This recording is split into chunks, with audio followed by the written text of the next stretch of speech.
네, 여러분 안녕하십니까? 임병주입니다. 자, 2024년 우리 소방관부 행정법 기출문제 총평과 해설하겠습니다. 문제 해설은 간략하게 정답 위주로 가도록 하겠습니다. 여러분들 이제 나중에 이제 처음 시작하시는 분들은 문제풀이에서도 이렇게 자세하게 볼 것이고, 이미 시험 보신 분들은 이제 어느 정도 다 한 번씩 풀어보셨을 거예요. 일단 전체적인 총평을 해보면 작년부터 그랬죠. 2023년도부터 이 총론의 비중이 더 늘어나고 강론 부분의 비중이 이게 좀 줄어들었었는데, 그때 이제 약간 이제 조심스럽게 총평을 한 것이 이런 현상이 계속 갈 것이냐라고 했었는데, 올해도 그런 현상이 좀 나왔습니다. 이 총론과 강론이 비중이 강론이 두 문제밖에 출제가 안 됐어요. 순수하게 강론 파트라면. 그리고 이 두 문제도 마찬가지로 총론하고 연결을 해가지고 쉽게 문제를 풀 수 있게끔 그렇게 출제가 됐습니다. 이제 올해 이제 전체적인 난이도를 보면 되게 이제 강론을 고민을 많이 하시는데, 강론 난이도는 아주 쉽게 출제됐다 이렇게 생각하시면 되고, 출제 비중이 줄었다 이렇게 정리를 하면 될 것 같습니다. 올해. 그리고 이제 전체적인 문제가 여전하죠. 그러니까 판례 중심으로 문제를 출제를 했고, 원리와 관련해서 행정법 원리와 관련된 판례 중심으로 이 판례를 가지고 답을 찾게끔 문제가 출제된 것이 대다수였습니다. 그리고 이제 기본적인 법령은 이 뭐 법 조문을 꼼꼼하게 자세하게 내지는 않았어요. 법 조문의 그 법의 전반적인 내용을 알고 있는가 하는 문제들을 몇 문제 출제를 했습니다.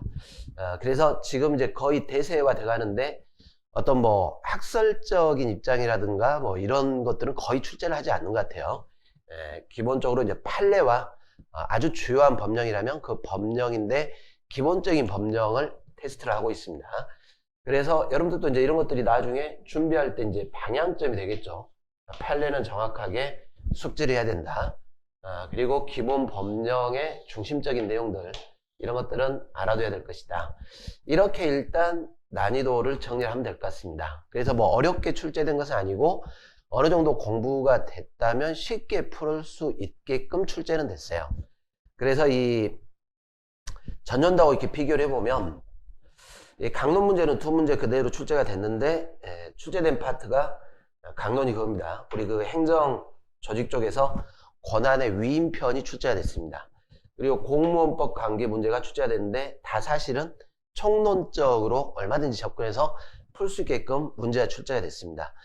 자, 그리고 지문 자체는 뭐 어렵게 출제되지는 않았습니다. 정답을 쉽게 찾을 수 있게끔 출제가 됐고, 예전에 이제 우리 시험, 특히 소방 관련 시험의 행정법의 특징이 뭐냐면, 이게 되게 이제 지문의 함정을 파요. 이게 보면 깔끔하게 이렇게 결론을 찾아낼 수 있게끔 문제를 출제하는 게 아니고, 이게 잘 읽다가 이 문맥이 매끄럽지 않은데, 그런데 이게 정답인지 아닌지 혼동스럽게 이렇게 출제를 해서, 굉장히 이게 기출 해설할 때마다 제가 출제에 대해서 굉장히 이게 좀 비판을 많이 했습니다. 이렇게 출제하면 안 된다고 이렇게 했는데, 그 현상들이 전년도 23년도부터 없어졌어요. 많이 탈피가 됐죠. 근데 올해도 마찬가지입니다. 올해도 이게 문제 스타일이 문장 내에서 함정을 파가지고 이런 문제가 탈피가 되고, 의의를 정확히 파악을 하고 거기에 대한 판례의 결론을 알고 있다면 정답을 찾을 수 있게끔 이렇게 판례 결론 같은 거, 그리고 이 판례의 논리 구성, 이런 부분들을 아주 깔끔하게 출제를 한 것 같습니다. 이런 부분들은 아주 바람직한 문제입니다. 그리고 이 범위별 의의를 정확하게 알고 있냐, 이런 것들이 출제가 됐습니다. 그래서 만약에 이제 여러분들이 기본부터 이렇게 해가지고 뭐 판례도 정리하고 문제풀 기출 정리하고 문제 풀고 이렇게 해서 정리가 잘 되셨다면, 제가 볼 때는 뭐 두 문제까지는 좀 그렇고 한 문제 정도 틀리면 될 것 같아요. 그리고 이제 두 문제는 조금 아쉬운 면이 있어요. 두 개 틀렸다면. 그래서 이제 뭐 필기 합격대로 따지게 되면은 대개적으로 행정법이 이제 점수를 확보할 과목이 돼야 되기 때문에, 이렇게 본다면 한 개 정도까지 실수로 이렇게 틀릴 수 있는 것이고, 이게 만점자도 꽤 많이 나올 것 같긴 합니다. 제가 볼 때. 그런데 이제 2개 정도를 이상을 틀렸다 그러면 조금 이건 아쉽다 이렇게 생각하시면 될 것 같습니다. 이런 정도로 출제가 됐습니다. 출제의 범위를 잠깐 이제 좀 보시면, 우리가 행정법 서론에서 그렇습니다. 이 행정법 통론에서 뭐 행정에 의의, 행정법의 효력이라든가 법원, 여기서 이제 뭐 법체행정이라든가 일반원칙 이런 것들 다 보는 것이죠. 법령의 효력범위라든가, 그리고 이제 뭐 공법관계, 사법관계, 법률관계, 행정주체, 개인적 공권, 특별권력관계 이런 내용들, 사인의 공법행위, 여기까지 이제 통론적 내용입니다. 그런데 이제 23년도에는 이제 비교를 좀 해보시면 법체행정 문제 하나 나왔고 법 적용 기준, 기간 계산, 신고가 나왔어요. 근데 중복되지는 않았어요. 이게 보시면 이번에는 이제 이 파트에서 신뢰보 원칙 한 문제, 효력범위 한 문제, 공법관계, 사법관계 분류하는 거 한 문제. 자, 그런데 이제 신고 문제, 우리가 이제 사인의 공포행위에서는 매년 이게 한 문제가 공통적으로 출제된다고 생각하시면 돼요. 이 파트는 출제가 되는데 기본적으로 가장 많이 출제되는 게 이게 신고입니다. 그래서 23년도에도 신고가 나왔고 우리 24년도에도 신고 문제가 출제가 됐습니다. 자, 행정작용법, 여기가 이제 우리 출제가 굉장히 비중이 높은 편이죠. 여기 보시면 이제 4문제인데 이쪽은 벌써 이렇게 8문제 가까이 이렇게 이제 출제가 됩니다. 전년도에는 거의 이제 10문제 이렇게 출제가 됐었고 이번엔 8문제 이 정도입니다. 자, 이런 행정입법은 뭐 반드시 한 문제 출제되는 거죠. 필수 코스. 부관도 뭐 당연히 출제되는데 올해는 부관이 지문에서 의의를 알고 있냐 이렇게 한 문제 이 지문으로 출제가 됐지 단독 문제로 출제가 되지는 않았어요. 부관 관련해서 자주 출제되지는 않는데 3자유 행정위가 출제가 됐습니다. 이런 공정력과 선결 문제 이거는 언제든지 출제가 될 수 있는 것이죠. 이게 이제 23년도. 자, 우리 24년도에는 전체적으로 행정행위에 관한 전반적인 걸 알고 있냐 이게 종합 문제로 출제가 됐습니다. 인허가 의제 한 문제, 행정위 부관 한 문제, 하자승계, 절차, 정보공개 이런 구조들입니다. 자, 이쪽이가 여러분들이 이제 지금 준비하신 분들은 이쪽이 우리 행정법에서 상당히 비중이 높구나 이걸 잘 기억을 하시면 될 것 같습니다. 자, 그리고 범위별 출제 비교를 계속 해봅시다. 실효성 확보 수단. 여기도 기본적으로 3문제 정도, 4문제 정도가 출제가 돼요. 23년도에도 4문제, 올해도 4문제. 이렇게 출제됩니다. 잘 보셔야 되겠죠? 손해정보 쪽은 쟁송까지 포함을 시켜가지고, 뭐 국가배상 당연히 한 문제 나올 것이고, 손실보상 한 문제 나오고, 심판법 한 문제, 소송법은 해마다 이제 2문제 내지 3문제인데, 올해도 이런 비중들이 그대로 늘어났습니다. 손해배상 2문제, 손실보상 한 문제. 그런데 이제 우리가 예상을 많이 했었어요. 이게 분명히 출제가 될 것이다.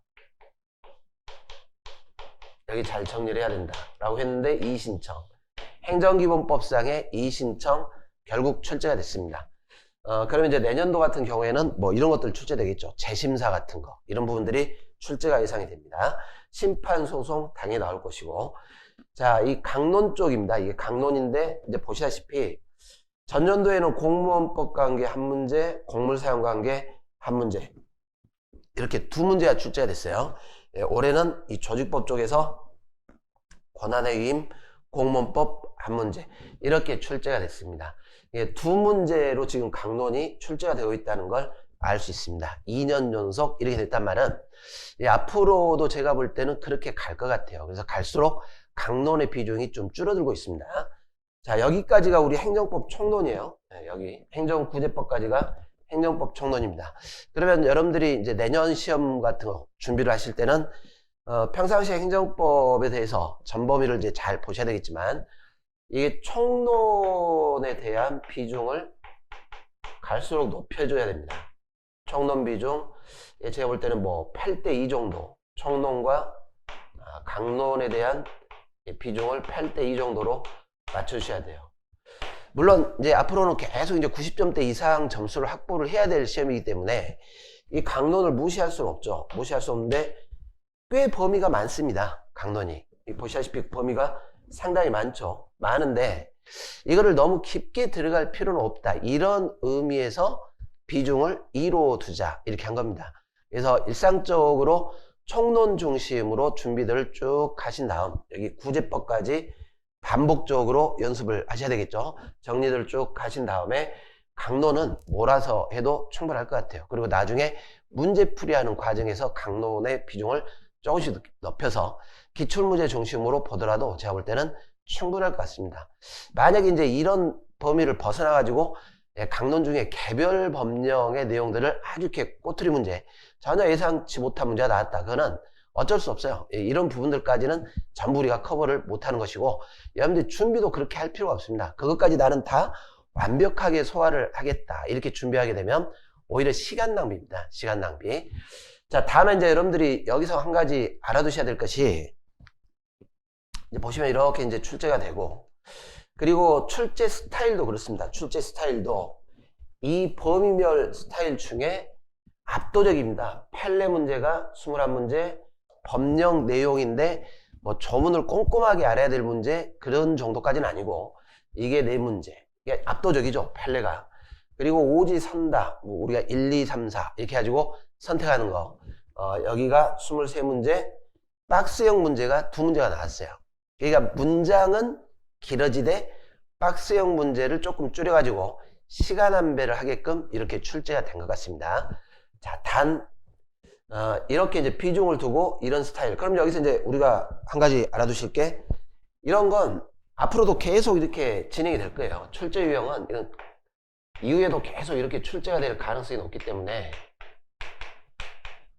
총론 쪽을 비중을 두시고 정리를 하시되 이 범위별로 또는 그 파트 의별로 관련된 이 판례를 반드시 정리들을 다 해줘야 된다. 이런 뜻입니다. 근데 이 판례라는 것이 결론만 암기를 해가지고 될 문제는 아니죠. 그 관련 내용들을 알아야, 이러니까 판례가 이렇게 나왔구나. 이렇게 알고 있어야 변형을 시키더라도 정답을 찾아낼 수가 있습니다. 이런 준비들이 돼야 됩니다. 법령 같은 경우에는 수업 중에 이건 중요한 법이니까 이거는 미리 알아둬야 됩니다 라고 하면 그거 위주로 하셔도 충분해요. 뭐 개인정보보호법이라든가 이런 세부적인 법 자세한 내용을 출제하지는 않았습니다. 행정기본법, 그리고 이제 뭐 소송법이라면 전체적으로 소송법의 객관적인 내용을 알고 있냐, 뭐 이런 수준으로 출제를 했기 때문에 큰 의미를 두지 않으셔도 될 것 같습니다. 사례형, 여기 알게 되면 당연히 사례형을 풀게 되니까 사례형이 나왔다 안 나왔다는 중요하지 않아요. 자, 그렇다면 여기하고 이제 비교를 해보시면 총론의 평상시에 비중을 두시면서 판례 중심으로 정리를 해 나가야 된다라는 것이 고득점으로 가는 포인트다, 이런 뜻입니다. 단 반드시 여러분들이 명심을 해야 될 게 있습니다. 명심 써드리겠습니다. 명심. 우리가 이 필기 합격자가 이제 선발 인원 대비해서 약 2배수를 뽑게 되면, 올해 같으면 13명 최종 선발이면 26명이 이제 합격을 하게 되겠죠. 그럼 이제 무슨 말이냐면은 문제가 쉬웠다라는 게 중요한 게 아닙니다. 문제의 난이도가 평범했다, 이게 중요한 게 아니에요. 이게 중요한 게 아니라 이런 평이한 난이도의 문제를 내가 거의 만점을 맞을 정도까지, 100점 만점을 맞을 때까지 충분하게 준비를 할 수 있냐, 이게 여러분들 시험 준비의 관건입니다. 이게. 그래서 이런 건 의미가 없다는 것이죠. 쉬웠어. 그런데 아슬아슬하게 커트라인에 걸렸어. 의미 없어요. 우리는 커트라인을 넘어서야 되는 거니까. 일단 필기 커트라인이 넘어가야 체력에서 이제 어떻게 보충을 하든가 이런 문제가 생기겠죠. 그래서 여러분들이 반드시 명심을 해야 될 것이, 난이도가 평범하다고 해서 준비를 대충 하면 된다, 이게 아니라 이 준비는 더욱 철저하게 해줘야 됩니다. 철저하게. 한 문제 정도까지는 커버를 할지 몰라도 뭐 한 문제를 틀렸다. 그 이상은 안 된다. 이 정도 시험이 돼버리면 내용이 쉽다, 어렵다를 떠나서 철저한 준비를 하셔야 돼요. 자, 이 철저한 준비란 말은 충분한 준비 기간을 두고 기본부터 난이도 높은 문제까지 잘 정리가 끝나야 된다는 것인데 중간에 중단되지 않고 계속 반복을 해서 시험장에서도 그 준비했던 거 그대로 문제를 보자마자 답이 나올 수 있게끔 이렇게 준비가 돼 있어야 한다는 겁니다. 그리고 실수하지 않게끔 이렇게 돼 있어야지 난이도가 쉬우니까 적당히 잘 준비하면 되겠네. 누구나 할 수 있겠네? 안 돼요. 왜? 어차피 난이도가 쉬우면 누가 합격하게 되냐면 철저하게 준비된 사람만이 합격을 할 수 있어요.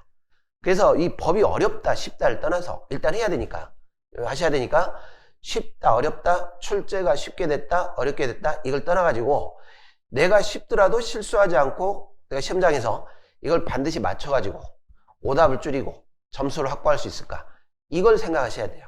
어렵다 쉽다가 아닙니다. 어렵다 쉽다가 아니라 내가 이 점수를 맞출 수 있겠는가 이걸 반드시 올해 내년 준비하시는 분들은 반드시 기억을 해 놓으세요. 그래서 시간적 여유가 뭐 1년이면 뭐 많은 것 같긴 하지만 그렇게 많은 시간도 아닙니다.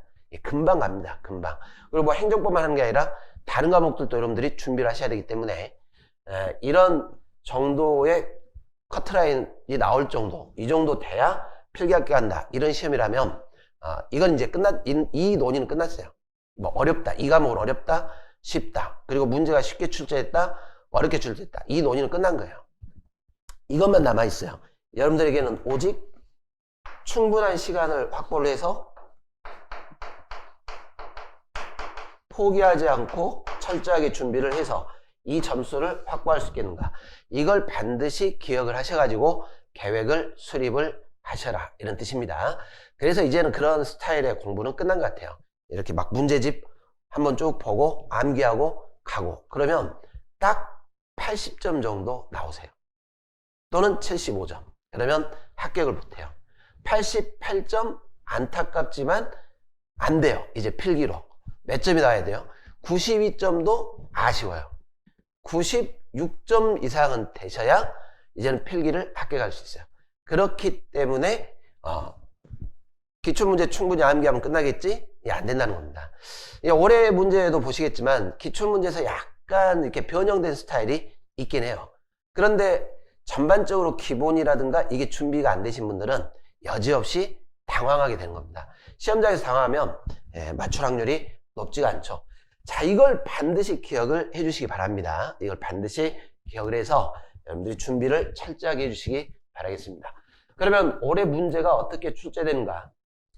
뭐 이게 전체적으로 문제를 해설하는 것보다는 여러분들 유형을 좀 익히셔야 되니까 문제가 이런 식으로 출제가 되는구나 라는 걸 알아두셔야 되기 때문에 간략간략하게 정답 위주로 제가 해설을 해드리겠습니다. 자, 신뢰보 원칙 언제든지 출제가 가능한 영역입니다. 근데 이런 문제가 1번으로 나왔고 1번 질문에서 당황을 하셨다는데 이런 지문 가지고 당하게 되면 문제가 있죠. 이렇게 딱밤한데 맞을 수 있는 준비를 해야 됩니다. 당황 없이 풀어야 됩니다. 우리가 신뢰보호의 대상이 되려면 신뢰보호 원칙이 적용되려면 신뢰의 대상이 있어야 한다했죠. 신뢰 대상되는 선행조치가 있어야 됩니다. 그런데 이 선행조치는 명시적이 됐건 묵시적이 됐건 공적 견해 표명이 있어야 한다 이렇게 했어요.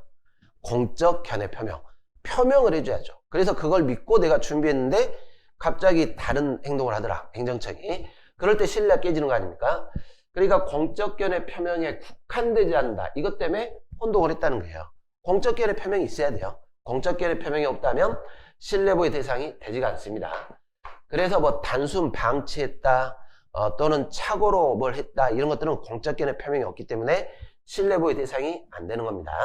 나머지 부분들은 뭐 그렇게 큰 어려움이 없고 여러분 이제 4번 같은 경우도 우리가 이제 앞으로 자주 출제될 거라고 예상했던 지문들입니다. 뭐 모의고사라든가 많이 나왔던 출제했던 지문들이죠. 확약 후 확약의 내용을 이행할 수 없을 정도의 법령 등이나 사정변경됐다. 이 공적견해 표명도 그렇고 확약도 그렇고 어디에 신뢰가 생기냐면 확약할 당시 공적견해 표명을 할 당시 그 당시의 법령이나 사정을 가지고 신뢰보호의 효력이 생기는 겁니다. 그러니까 이게 상황이 바뀌어버렸어요. 이행할 수 없을 정도로. 그러면 귀속이 안 되겠죠.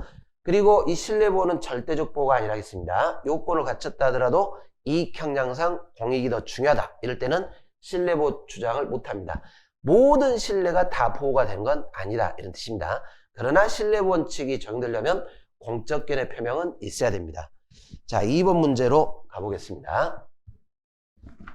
자, 부관에 관한 내용인데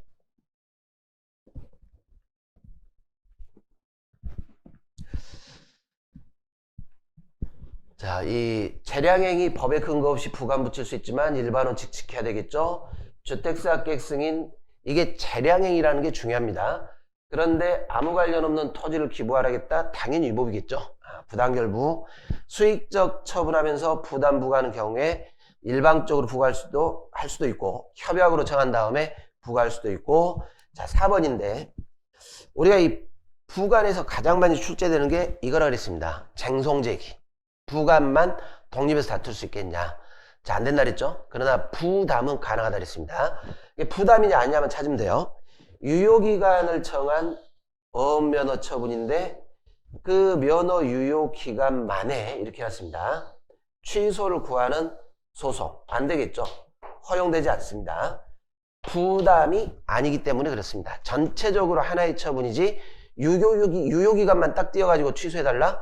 법원은 전체적으로밖에 판단을 못 해주는데 그래서 일부 취소송 제기를 못합니다.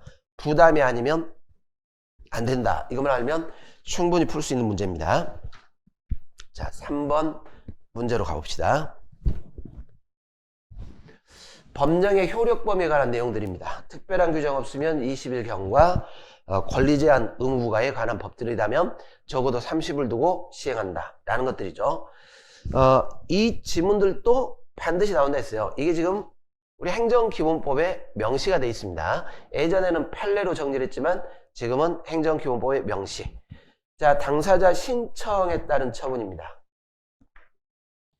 신청에 대해서 처분이 나와야 이 사안이 종결이 된다 이렇게 했죠. 그러니까 이 사안에 대해서는 처분이 이 사안을 종결시키는 거예요. 그래서 우리 행정기본법에서도 특별한 규정이 있거나 이것 뭐 특별한 어떤 사정이 없다면 신청 당시가 아니죠. 처분이 종결이기 때문에 이때는 행정청이 처분할 당시 뭐 예를 들어서 허가를 신청했다. 그럴 때는 허가시법을 따라가는 거지 신청시법을 따라가는 게 아닙니다. 그래서 신청을 하고 허가 처분하기 전에 법이 바뀌었다면 허가 처분 당시 법에 따라 허가 여부를 결정을 해줘야지 신청법에 따라 반드시 허가한다? 이런 건 아니다 이렇게 했습니다. 이것도 굉장히 우리가 많이 풀었던 문제입니다. 그래서 틀려서는 절대 안 될 문제입니다. 3번 지문이 틀린 지문이 되겠습니다. 자, 4번 사인의 공포행위. 신고가 자주 나온다 그랬죠? 신고. 자, 2번에 보세요. 식품적계급 영업신고 요건을 갖췄습니다. 그러니까 식품위생법을 위반하지는 않았다라는 것입니다. 그런데 영업신고를 한 당해 건물이 무허가 건축물이다. 그러면 뭐가 됩니까? 식품위생법은 준수를 했지만 건축법을 위반할 수가 있다라는 겁니다. 사용하면 안 되는데. 그래서 이 영업신고가 건축법을 위반해서 위법이 될 수 있다라는 것이에요. 그래서 적법하게 이루어진 것으로 본다? 틀렸죠. 식품위생법은 위반하지 않았지만 무허가 건물이 하면 건축법 위반으로 아직까지 전체적으로는 법을 위반한 잘못된 신고가 되는 겁니다. 그래서 이것 때문에 무허가 건물에서 각종 영업신고는 수리를 요하는 신고다. 이렇게 봤었어요. 자, 5번. 이런 문제들이 전반적으로 알지 못하면 틀리는 문제입니다. 이게 조문을 바닥 해서 맞출 수 있는 게 아니라 뭐 이건 판례 문제가 아니라 법 조문이죠. 행정소송법. 전반적으로 그 파트의 내용을 숙지하고 있을 때 알 수 있어요.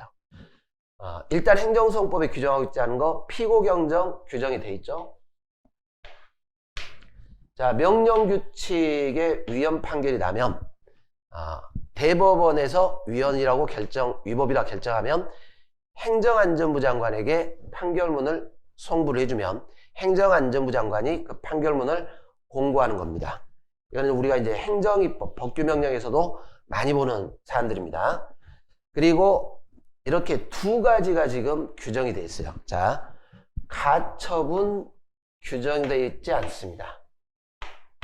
그런데 이거는 조문을 모르시더라도 어떻게 푸냐면 우리가 항고소송의 가구제, 집행정지만 있어요. 그래서 법에는 집행정지만 있다 보니까 민사소송법상의 가처분을 준용할 수 있겠냐? 논란이 돼요. 왜? 행정소송법에는 가구제로 가처분이 규정이 안 돼 있고 집행정지만 규정이 돼 있으니까. 그런데 이게 공권력 행사에 관한 처분이다 보니까 민사소송법 준용 안 되고 가처분 인정 안 된다. 유명한 판례죠. 단 당사자 소송에서는 오히려 집행정지를 준용하지 않으니까 가처분 이걸 인정을 해줘야 된다. 이때 봤던 겁니다. 법에 규정이 없으니까 판례가 이렇게 정리를 해주는 겁니다. 자, 리을번 항고소송에서 화해공고. 자, 뭘만 알면 되냐면 우리 민사소송과 달리 국가 공권력 행사에 대한 행정소송은 포기를 못한다 그랬습니다. 포기. 행정소송에 대해서 포기할 수 없다. 그래서 부재소특약 같은 게 무효가 됐었죠. 행정소송에 대한 부재소특약. 그러듯이 항고소송인데 공권력인데 화해로 끝내겠다? 안 돼요. 이거는 허용될 수가 없습니다. 우리 화해라는 것이 서로 양보하고 끝냅시다. 그리고 재판으로 가지 맙시다. 이런 건데 공권력 행사에 대해서는 이런 게 인정되지가 않는 겁니다. 물론 우리 행정심판법에는 뭐가 있습니까? 조정이라는 게 있죠. 조정. 그 조정을 공고할 수 있지만 행정심판법, 행정소송법에는 그런 것도 없어요. 그래서 이런 조문은 있지가 않습니다. 무명항고 소송에서 많이 봤죠. 예방적 부작위 청구 소송 또는 예방적 부작위 소송. 이거는 인정되지 않는다. 우리 항고소송으로 법정 항고소송, 취소소송, 무효확인 소송, 부작위법 확인 소송만 인정되지 이런 예방적 부작위 소송 허용되지가 않습니다. 그래서 조문으로 푸는 게 아닙니다. 전반적인 내용을 알고 있다면 거기에 맞춰서 이걸 풀어가시는 거예요. 그죠? 네, 이걸 잘 기억을 해 두셔야 됩니다. 기억 디귿 들어간 거는 다 틀린 지문이 되는 겁니다. 이게 남아있는 건 사실 요 기억 지금 규정하고 있지 않은 거니까 기억하고 니은 빼면 남아있는 게 이거밖에 없어요. 니은, 리을, 미음. 뭐 이렇게 해도 금방 맞출 수 있어요. 그죠? 그래서 이게 뭐 어렵게 출제된 건 아닙니다. 자, 6번. 단란주점 영업을 하던 중에 관할행정청으로부터 식품위생법 위반을 이유로 1개월 영업정지 처분을 받게 됐습니다. 그리고 이에 갑이 관할행정청을 피청구인으로 해서 자, 심판 청구했습니다. 취소 심판을 제기했다. 이렇게 되어 있습니다. 자, 뭘 알아야 됩니까? 행정심판의 전반적인 주요 내용을 알아야 이걸 풀 수가 있다라는 것이죠. 뭐 이걸 사례 문제라고 보기는 좀 그렇습니다. 이건 사례 문제라기보다 이것도 여전히 그냥 선지도 풀 수 있는 그런 문제이기 때문에 자, 옳은 건데 행정심판위원회는 1개월의 영업정지 처분에 취소를 명하는 재결을 할 수 있다. 들렸죠? 굉장히 많이 반복해서요. 우리 현재 인용재결, 위원회가 할 수 있는 인용재결은 단순하게 취소, 처분을 다른 처분으로 변경 명령 이렇게 할 수 있지 이게 빠졌다 그랬습니다. 취소 명령 재결은 국법에 있었지만 신법에서 삭제됐다. 자, 행정심판위원회가 1개월의 영업정지 처분 취소 재결을 했습니다. 그랬더니 관할행정청이 이걸 가지고 소송을 제기하더라 이런 뜻이죠. 자, 우리가 이제 원고적격에서 많이 풀었던 문제 아닙니까? 원고적격. 인용재결의 기속력이 발생하는데 여기에 기속돼서 관할행정청은 재결에 따라서 뭔가 재처분이라든가 처분을 수정을 해줘야 될 의무가 발생하게 됨에도 불구하고 이걸 소송으로 다투겠다. 그래서 원고적격, 인용재결에 대해서는 행정청의 원고적격을 인정하지 않습니다. 자, 3번 행정심판위원회는 취소심판 청구가 이유 있다고 인정을 하면 이제 인용을 해주겠죠. 이유 있으니까 자, 인용재결 중에 처분을 다른 처분으로 변경. 자, 이것도 인용재결로 가능해요. 심판. 갑이 구술심리를 신청했다. 자, 이것도 많이 풀었었죠? 행정심판은 서면 또는 구술로. 그런데 구술심리를 신청했다 해서 반드시 받아주는 건 아닙니다. 서면으로 심리하는 것도 충분하다 그러면 갈 수 있고, 그게 아니라면 구술심리를 해주는 것이죠. 그러니까 이렇게 단정적으로 구술심리를 해야 된다? 틀린 말입니다. 자, 심판 청구 서면으로 하듯이 심판 취하도 서면으로 해줘야 됩니다. 구두로 심판 청구를 취할 수 있다. 안 된다는 것입니다. 전체 내용을 알고 있다면 어려운 문제는 아니었습니다. 자, 7번.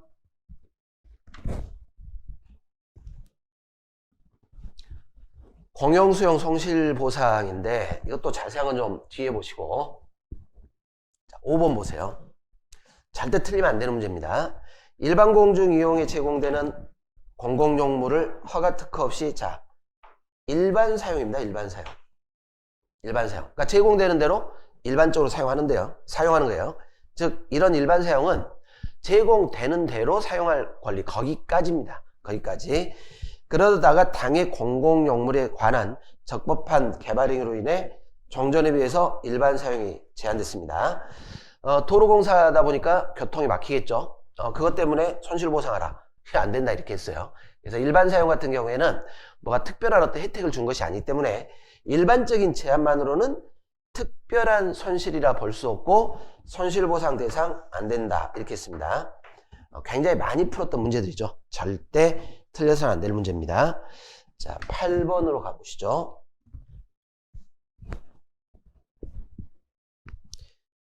행위 자체 외관을 객관적으로 관찰해서, 자, 이걸로 판단합니다. 우리가 이제 국가배상이 인정되려면 공무원의 직무집행 중에 불법행위인데 이 직무집행이냐 중요행위였냐 아니냐를 판단할 때는 꼭 뭐 현실적 직무였냐 아니냐 이걸 따질 필요가 없다 그랬어요. 직무와 밀접한 관련이 있다면 실질적으로 현실적으로 직무가 아니라도 외관상 객관적으로 관찰해서 직무와 관련되던 중에 불법행위라면 일단 직무집행은 인정이 되는 겁니다. 그런데 지금 관찰해서 직무행위로 보이죠. 그런데 실질적으로 직무행위에 해당하지 않는다면 직무를 집행하면서 행한 걸로 볼 수 없다? 틀렸죠. 설령 실질적 직무집행에 해당하지 않더라도 행위 자체를 외관으로 봤을 때 일단 직무와 관련돼 있네? 그러면 직무집행 중에 행위로 봅니다. 자, 간단했어요. 국가배상 2조의 요건 일단 다 객관적이다. 이렇게 놓고 풀자 그랬죠. 다 객관적. 뭐 고의과실도 요즘 객관적으로 판단하고 있으니까. 자, 공무원에게 부과된 직무상 의무의 내용이 공공 일반의 이익을 위한 것이거나 또는 기관 내부 질서를 규율하기 위한 것이다. 즉 쉽게 말해서 직무 자체가 사익보성이 없더라 이런 뜻입니다. 이렇게 사익보성이 없게 돼버리면 여기서 얻게 되는 이익들은 반사적 이익에 불과한 것이고 반사적 이익이 침해가 됐을 때는 국가배상이 인정이 안 된다 이렇게 했어요. 그래서 피해자가 입은 손해가 설령 공공 일반의 이익을 보호하는 직무와 관련해서 피해를 봤다 하더라도 반사적 이익이 침해됐기 때문에 손해배상 책임을 지지를 않습니다. 나머지 디귿, 리을, 미음번은 맞는 지문이기 때문에 이건 보시 바랍니다. 여기가 옳은 지문이죠. 디귿, 리을, 미음. 자, 넘어가 보겠습니다. 9번.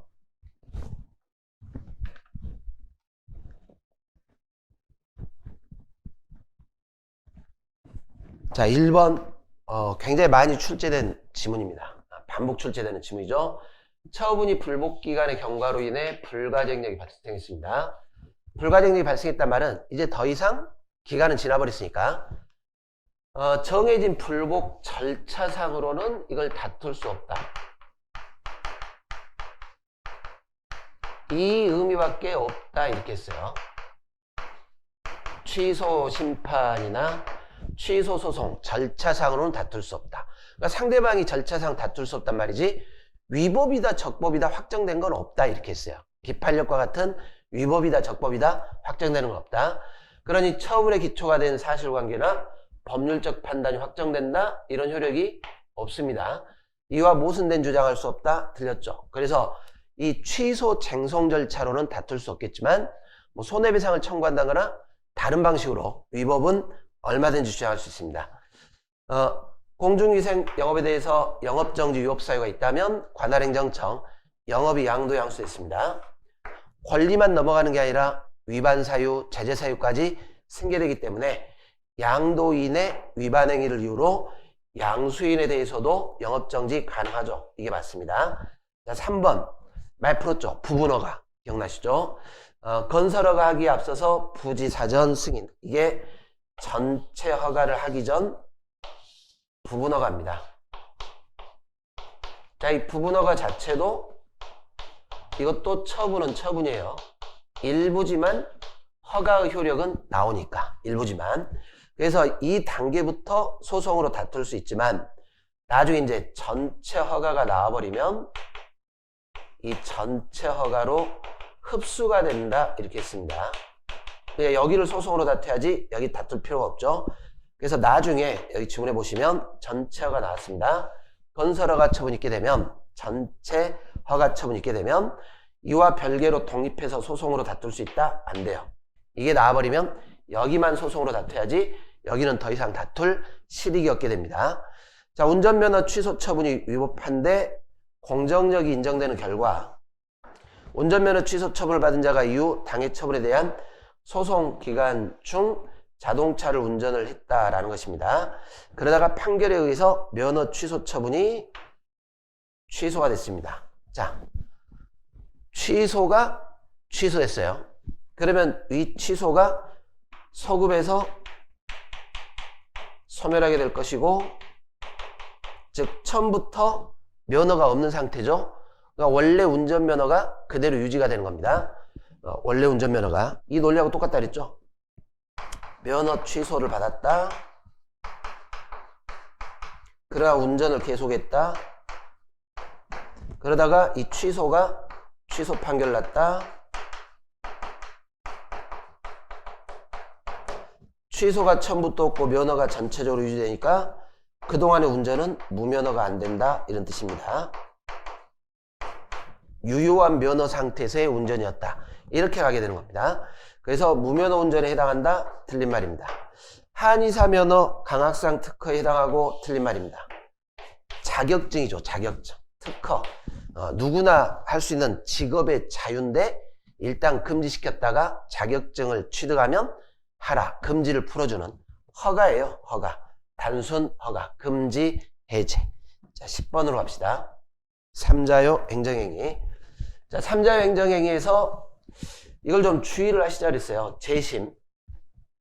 우리 이제 재심이 청구되려면 2번 같은 경우에 재심 사유죠. 처분을 취소하는 판결에 의해 권리 또는 이익을 침해받았다. 그러니까 판결 때문에 이익이 침해가 된 거예요. 판결 받은 사람이야 뭐 상관이 없겠지만 이 판결 때문에 내 이익이 침해됐으니까 원고의 제3자인데 일단 뭐가 돼야 된다 했습니까? 3자의 귀책 사유 없이 소송에 참가를 못했어야 됩니다. 이 사람 잘못 없이 소송에 참가를 못했다. 책임 없는 사유로. 그래서 만약에 내가 참가해가지고 판결 결과에 영향을 미칠 이런 공격 방어 방법, 증거가 있었다면 판결이 달라질 수도 있다 이런 뜻이죠. 자, 이럴 때 확정된 전국 판결에 대해 이의제기식의 재심을 청구하는 겁니다. 다시 한번 판단해 주시오. 자료 제출하면서 야, 내가 이거 내 잘못 아닌데 참가를 못하다 보니까 이렇게 됐다. 이렇게 하면서. 자, 그런데 기간을 외우자 그랬어요. 이 제3자에 의한 재심 청구는 3자가 항고 소송의 확정 판결이 있음을 안 날로부터 90일이 아닙니다. 이때는 30일로 돼 있습니다. 왜냐하면 판결이 확정됐으니까 좀 더 단기로 빨리 판결 확정의 효과, 법적 안정성을 유지시켜줘야 돼요. 90일 그대로 가는 게 아닙니다. 판결이 확정된 날로부터 1년 이렇게 해가지고 기간이 틀렸습니다. 이쪽이 잘 기억을 해주시고, 재심 같은 경우도 언제든지 또 출제되기 때문에 잘 기억을 해줘야 됩니다. 하자승계 방법 없어요. 하자승계는 의의를 파악하신 다음 외우셔야 돼요. 근데 뭘 외우자 했냐면 하자승계가 인정되는 판례를 외워야 된다 이렇게 했습니다. 하자승계가 인정되는 판례. 그런데 여기 이제 보시면 3번에 도시군 계획시설 결정과 실시계획인가 하자승계 부정되는 판례입니다.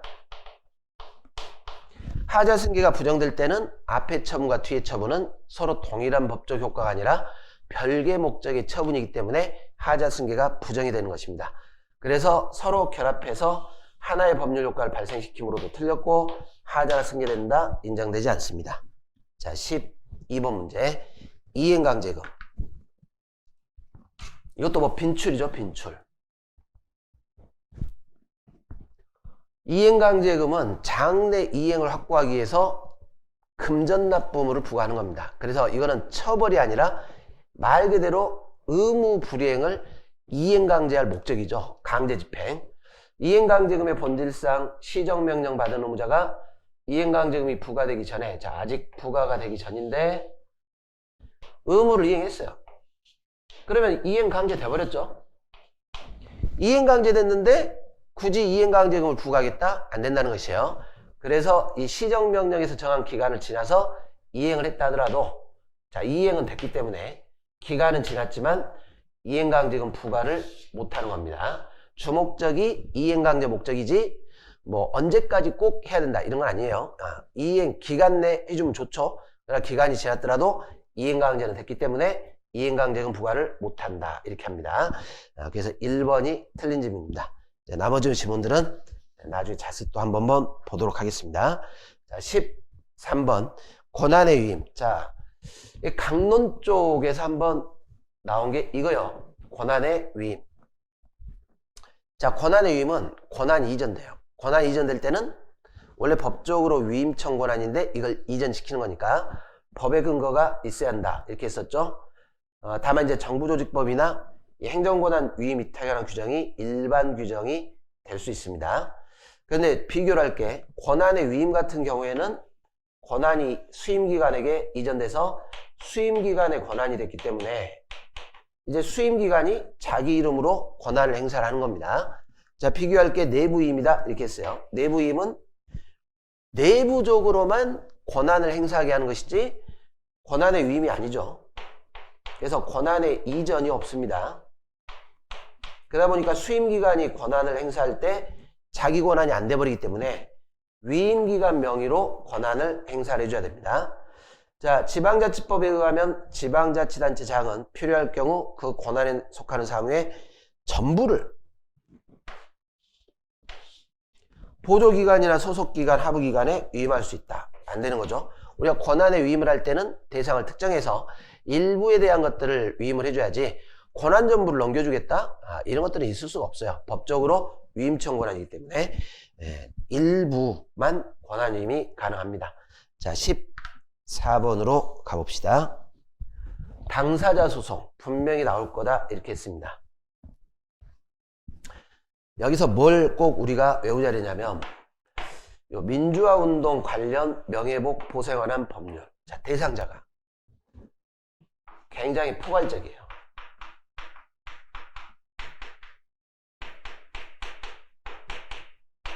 민주화운동 범위가 넓죠. 그래서 여기 법의 적용을 받아서 내가 보상을 받으려면 먼저 이렇게 위원회에 신청을 해서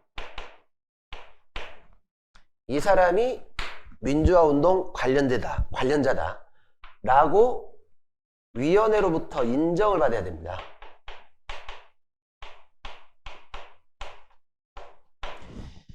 그리고 나서 인정받은 다음 요 인정받은 자가 또 보상금 신청을 하면 위원회가 또 기간 등을 계산해 가지고 보상금을 이렇게 지급 결정을 하게 되는 겁니다. 자, 그렇다면 어떻게 돼요? 여기 지금 이 법률에 따라 보상금 지급 받을 때 지급 신청에 따라 지급 결정이 나와야 권리가 발생하는데 이걸 거부해버리면 이 사람 권리가 없죠? 인정받아야 권리가 생기는데 이렇게 권리가 없는 상태에서 어떻게 했어요? 당사자 소송 제기를 못하는 겁니다. 당사자 소송은 권리 의무에 관한 소송이기 때문에 권리 있는 자가 소를 제기해야지 현재 지금 기각결정이 났기 때문에 이 사람은 보상금을 요구할 권리 자체가 없어요. 그러면 즉 이 말은 뭐예요? 이쪽은 법률 규정에 따라 권리가 발생하는 게 아니다. 이걸 반드시 알아두자 이렇게 했습니다. 그래서 민주화 이렇게 나올 때는 이걸 항고소송으로 가야 된다. 이렇게 보자는 거죠. 여기를 다퉈라. 항고소송으로. 자, 그런데 이제 비교를 할 게 광주 민주화 운동 대상자 보생하는 법률. 여기는 대상이 특정됐죠. 이미 광주 민주화 운동 이 사람들을 위한 보상 법률입니다. 그래서 법률이 효력을 발생하는 순간 이미 이 대상자에 해당하는 사람들은 법률에 따라 권리가 발생하기 때문에 이때는 당사자소송. 그래서 암기를 민주화냐 광주 민주화냐 이렇게 제가 일단 결론을 외우고 가시라 했는데 그 결론을 기억하신 분들은 충분히 맞출 수 있었을 겁니다. 자, 15번 공무원법. 자, 이 공무원법도 마찬가지예요. 총론과 관련해서 출제가 됐습니다. 총론 관련해서 아주 세부적인 공무원법을 물어보지는 않습니다. 자, 임용결격자가 임용됐고 70일 만에 선고받은 형이 사면 등으로 실효가 됐고 결격 사유가 소멸된 후 30년 3개월 동안 사실상 공무원으로 계속 근무를 했습니다. 그렇더라도 어떻게 돼요? 임용 당시를 기준으로 판단하는데 결격자가 임용됐기 때문에 무효죠, 무효. 그러니까 무효는 방치를 해도 무효고 몰라도 무효고 이거 무효로 끝나는 겁니다. 무효로. 처음부터 아무 효력 없다. 뭐 결격 사유 소멸 후 임용권자가 묵시적으로 새로운 임용청을 한 걸로 볼 수 있다. 무효이기 때문에 새로운 임용으로 볼 수가 없어요. 묵시적도 아닙니다. 자, 4급 공무원이 당해 자치단체 인사위원회 심의를 거쳐 상급 승진 대상자로 결정됐고 공표까지 됐습니다. 그러면 이 정도가 돼버리면 거의 확약한 것과 비슷한 효과가 생기는 거죠. 기대권이 생길 것이고, 자, 이런 사람에게는 법규상 조리상 임용신청권을 인정을 해줍니다.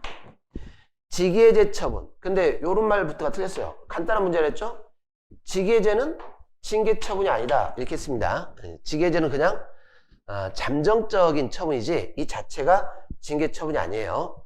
공무원에 의해 제출된 사직원 비진 의사표시가 적용이 안 되죠. 그런데 이제 문제는 또 하나. 일단 면직 처분 나와버렸어요. 취소 처리를 못합니다. 수사기관이 공무원을 구속하려면 현행범의 경우에도 미리 통보해야 한다. 현행범의 경우는 통보하지 않습니다. 사후에 통보하면 끝나는 겁니다. 미리가 아닙니다. 그래서 틀렸죠. 16번 이의신청.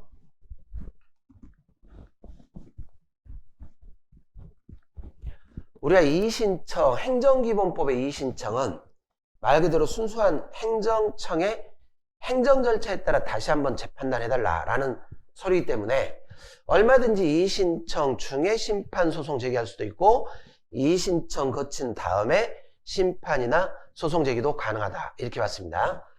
그래서 아주 쉬운 문제입니다. 3번 처분에 대한 이의신청한 경우에 심판법에 따른 심판을 제기할 수 없다. 얼마든지 가능해요. 이 자체가 행정심판은 아니기 때문에 오히려 이게 실익이라 그랬죠. 이의신청을 거쳤다면 이의신청 결정 통지받은 날로부터 90일 이내에 소송이나 심판을 제기할 수 있기 때문에 기간이 연장되는 효과가 나올 수도 있다. 이렇게 했습니다. 영조물 설치관리 하자로 갑시다. 17번. 자, 3번 많이 봤죠. 가변차로에 설치된 2개 신호등. 자, 가변차로 어떻게 한댔습니까? 유턴하는 도로. 여기서 이제 이렇게 이제 유턴을 할 수 있는 도로인데 여기도 신호등이 있고 여기도 신호등이 있고 양쪽은 자기 거 신호등만 보는 거지 반대편 신호등을 볼 수가 없어요. 그러니까 이용자가 신호가 모순이 들어올 거라는 걸 예측을 못해요. 그래서 이용자가 충분히 예측을 했음에도 사고가 났다면 그러면 하자 책임 물을 수 없는 경우도 생기지만 이 경우는 전혀 이쪽 차량과 이쪽 차량은 자기 거 신호등만 보는 거지 상호 반대편 신호를 볼 수 없기 때문에 믿겠죠. 당연히 신호가 모순되지 않겠지. 그래서 하자 면책되지가 않습니다. 또는 하자가 인정되는 겁니다. 서로 모순되는 신호가 들어오는 오작동이 발생했고 그 고장이 현재 기술 수준상 부득이 하더라도 하자를 인정할 수 있다. 이 판례죠. 인정할 수 없다. 틀린 말입니다. 자, B는 어떻게 한다 했어요? 요 계획 홍수위. 비록 초가 있지만 600년에서 1000년 이 정도 내려야 예측 불가능한 것이고 불가항력 면책된다. 이렇게 했습니다. 그래서 여기 보니까 600년 또는 1000년 발생 빈도 이렇게 나왔네요. 이럴 때는 물을 수가 없습니다. 18번 정보공개. 2번에 보시면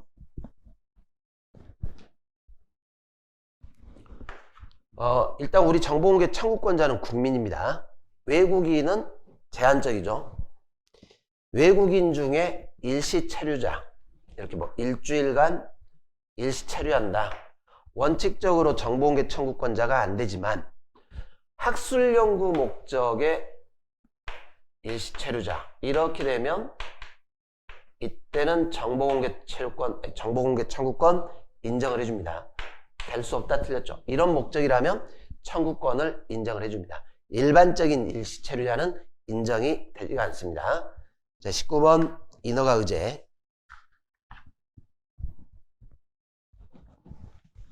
4번으로 가보세요. 우리가 이 인허가 의제의 가장 주된 목적은 절차 간소화다 이렇게 했습니다. 다만 의제되는 인허가 행정청과 주된 인허가 행정청은 사전에 이렇게 서로 뭐 승인이라든가 어떤 협의 절차를 거쳐야죠. 협의를 거쳐서 그 다음에 주된 인허가 행정청이 의제되는 인허가 실질적 요건까지 심사해서 주된 인허가를 하게 됩니다. 그런데 이게 절차 간소하다 보니까 협의를 거쳤다면 의제되는 인허가 절차는 생략될 수 있어요. 의제되는 인허가의 절차는 생략될 수 있다. 그래서 협의 거쳤죠. 주택건설사업계획 승인함으로써 도시군 관리계획 결정이 이루어진다. 자, 이걸 승인하면 이게 의제돼요. 여기가 주된 인허가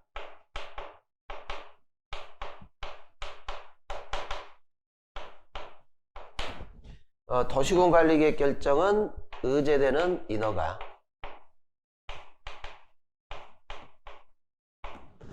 그런데 협의 거쳤다면 절차 생략. 그래서 협의를 거쳤는데 별도의 주민의견 청취 절차를 거쳐야 한다. 틀렸죠?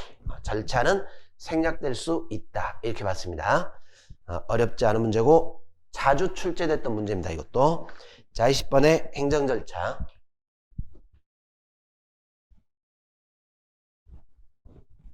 자, 20번의 5번으로 갑시다.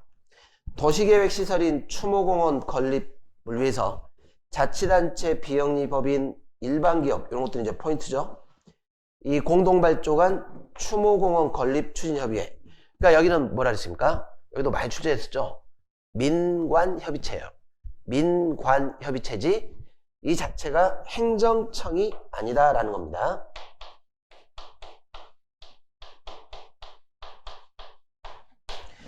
행정청이 개최하는 공청회라면 행정절차법이 적용이 되겠지만 여기는 행정청이 개최를 하는 게 아니기 때문에 행정청이 안 돼버리기 때문에 행정절차법이 적용이 안 돼버립니다. 절차법에서 정한 절차를 준수해야 한다. 틀린 말입니다. 21번.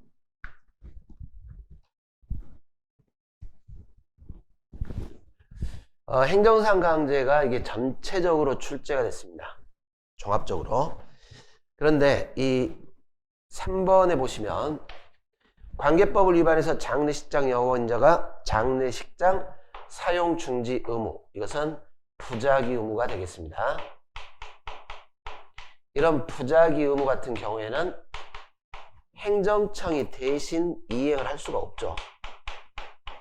예를 들어 중지하라 했더니 계속 사용을 하고 있어요. 그때 행정청이 우리가 대신 중지하겠다. 그럼 상대방은 네 그러세요. 이렇게 하는 거지. 대집행의 성질상 대상이 되지 않습니다. 비대체적이죠. 비대체적.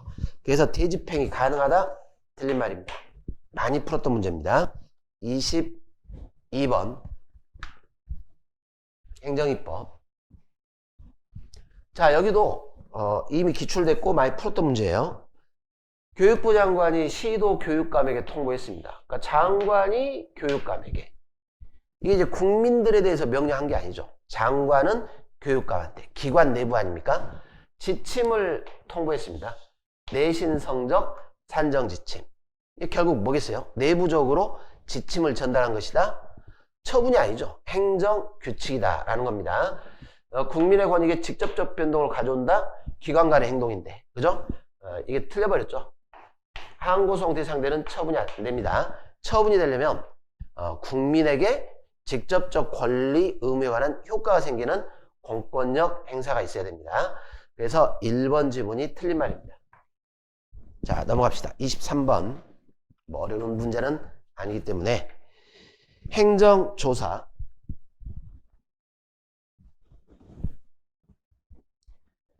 자, 5번을 보세요. 부가처분을 위한 과세관청의 질문조사권이 행해지는 세무조사 결정.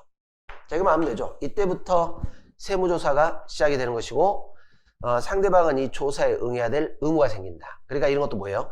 상대방 국민의 권리에 영향을 미치는 거기 때문에 처분성을 인정을 해줍니다. 항고소송 대상 되지 않는다. 틀렸죠. 24번. 행정법 관계에서 4번으로 가봅시다.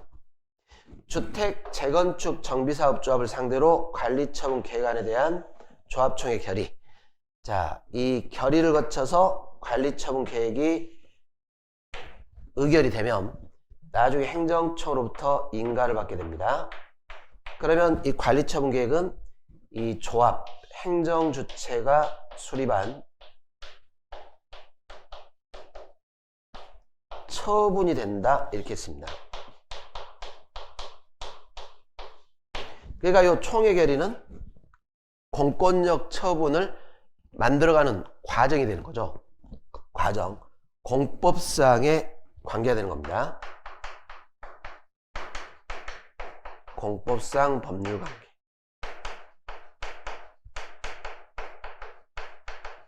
그리고 이 재건축 정비사업 자체가 공익사업이 됐다 이렇게 했어요. 여기는 조합은 행정주체. 그래서 이게 틀렸죠. 사법상 법률 관계에 해당한다. 틀린 말입니다. 여기를 다툴 때는 당사소송. 단 인가까지 나왔다면 이제 처분이니까 이걸 다투지 말고 여기를 항고소송으로 다투시오. 이 판례죠. 워낙 많이 봤던 판례입니다. 자, 25번 행정벌.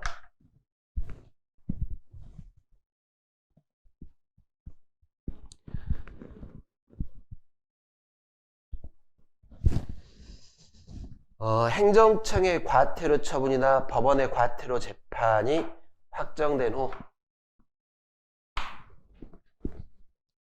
자, 일단 이거는 한번 풀어봅시다. 이 문제는 행정질서벌은 형벌이 아니죠. 형법총칙 적용되지 않고 질서위반행 유죄법에서도 고의과실을 질서위반행의 성립요건으로 하고 있지 않다. 틀렸죠. 이 질서위반행 유죄법에서는 고의과실이 없다면 과태료 부과를 못하게 되어 있습니다. 자, 과태료 처분이나 재판이 확정됐는데 법률이 변경됐고, 그런데 변경된 법에 보니까 신법이죠. 질서위반행에 해당하지 아니하게 된 때 유리하게 변경되면 어떻게 한다 했습니까? 유리하게 변경된 신법 적용. 그래서 면제한다. 통고처분 전혀 강제성이 없어요. 상대방이 납부하지 않으면 효력 소멸, 그리고 검사에게 고발을 해서 검사가 공소제기 형사소송, 즉 행정소송으로 들어올 길이 없다 했습니다. 행정쟁송을 할 수 없다. 맞죠? 당사자 이의제기 있으면 행정청 과태료 부과는 효력을 상실합니다. 이것도 주의하자 그랬어요. 많이 푸셨죠? 과태료는 이의제기가 있어야 행정청의 과태료 부과가 효력 상실. 그러나 통고처분은 이의제기 없이 그냥 납부 안 하면 효력 상실. 이 차이점을 알아둬야 됩니다. 만약에 이의제기가 없다면 체납돼 버린다 이렇게 했습니다. 체납. 기간 내 납부하지 않으면. 특별한 사정 없는 한 경찰서장은 범칙행위에 대한 형사수출을 위해 임의한 통고처분을 임의로 취소할 수 없다. 맞습니다. 왜냐하면 이 통고처분했다면 지금 상대방이 납부 안 하면 소멸, 납부하면 처벌을 못해요. 그러니까 일단 통고처분했다면 어떻게 해야 돼요? 기다려줘야 돼요. 이 사람이 납부를 하냐 납부하지 않냐 이렇게 해야지 바로 형사소추 하면 안 된다. 이런 구조입니다. 자, 우리 이제 25번까지의 문제를 간략하게 제가 정답 위주로 쭉 설명해 드렸는데, 뭐, 앞으로도 이런 스타일로 출제가 될 확률이 높을 것 같습니다. 그러나 항상 강조하지만 쉽다, 어렵다를 떠나가지고 완벽하게 만점을 준비할 수 있냐가 문제이기 때문에 몰아서 공부할 수는 없을 것이다. 라는 걸 반드시 기억을 해 두시고, 우리가 계속적으로 행정법을 반복적으로 해야 이런 걸 실수 없이 만점 맞을 수 있다는 걸 잘 기억을 해 두시기 바랍니다. 어디서 뭐가 출제될지 우리가 예상을 못해요. 그래서 결국 방법은 계속적으로 전체적으로 반복. 이게 가장 효과적인 공부법이고, 그래야 소수의 합격 인원으로 들어갈 수 있다는 걸 잘 기억을 해 두시기 바랍니다. 자, 여기까지 해설 강좌 총평 마치도록 하겠습니다. 감사합니다.